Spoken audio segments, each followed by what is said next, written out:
Welcome back. There is a live look outside from the Oregon coast. Our Inn at Spanish Head Resort Hotel camera in Lincoln City. Thanks for watching Afternoon Live.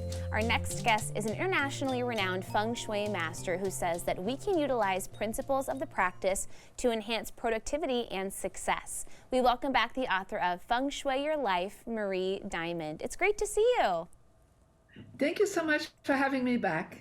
Of course. So tell me about how our physical environment can connect to manifestation and laws of attraction. I mean, how we kind of surround ourselves can make a pretty big difference.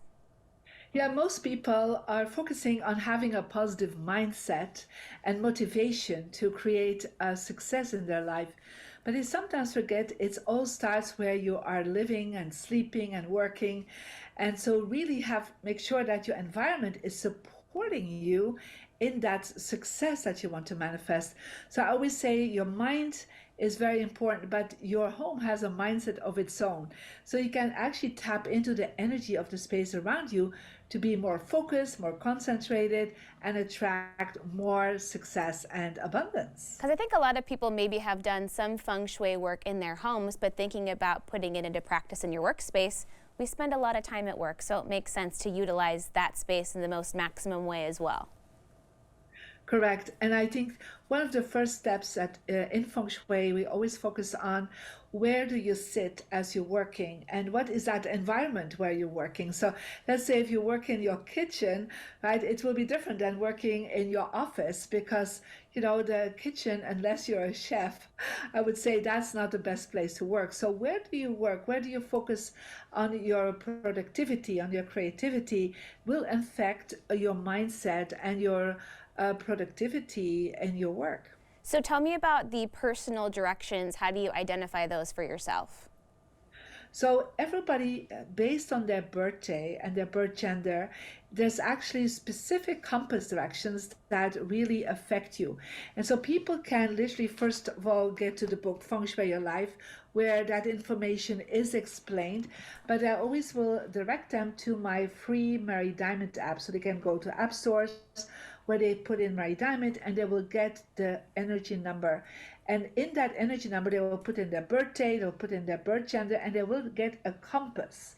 And that compass will indicate 4 directions that are good for you, that are creating a lot of productivity and concentrations, and 4 that are not so good for you. So one of the things we want to do is always when we are working, looking at a good direction for you. Like right now, I'm actually looking at my wisdom direction. So it always inspires me to share what I'm teaching. But it can also facing your success direction or your relationship direction. So that's the first thing people can do. And there are 4 directions that are not working very well for you. And when people face these directions, they have an idea that they feel like they're procrastinating, they're making more mistakes, they're like not having energy, they feel like they're stuck. So facing this direction is one of the first tips, and also to activate them. So everybody has a success direction, and so they look at where their success direction is, they hold the compass, and they see like where in this room that you're working is your success energy. Make sure it's always decluttered. And that you put things that relate with your success, books or certificates or awards or anything that inspires you for your success. And what about the quantum colors? How does that tie into the success directions? Well, I'm actually wearing one of my quantum colors, and that is royal blue. So based on your birthday, everybody has certain colors that work better for you. But a general color is always royal blue. Royal blue, a lot of people wear it when they go for a job interview, for example. It always brings courage and strength, and you feel like you are focused. So that's always a good number, a good color. But you can also work with colors connected more with your energy number. And then again, you can look at the chart, and even in the book Feng Shui Your Life, we look at the colors for your success energy. So for example, for me, pink is always a good color. You always will see me having pink nails. Me too. I hope pink is my success color because I'm wearing it regardless. Let's talk about folks who work from home. You might need to use your space for multiple purposes throughout the day. How do you navigate that to set yourself up for the best success?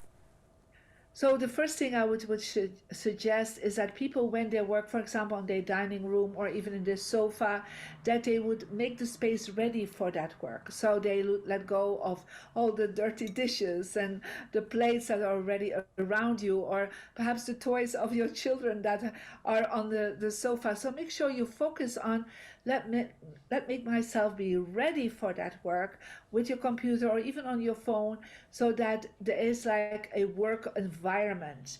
And so then put the files or things you need, and when you then want to use that space again for your social life or for example for dinner, then make sure take away everything that's to do with your business, put it somewhere in a corner of your home where you feel like it's safe, but don't mix too much the energy of your family and your social life with your business. Yeah, it might take a couple extra minutes each day, but it's really worth it to keep everything decluttered and separate, and helps clear your mind too. Hey, it was great to see you, Marie. Thanks for joining us.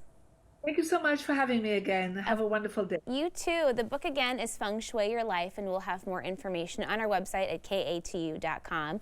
We'll be right back with more Afternoon Live right after this.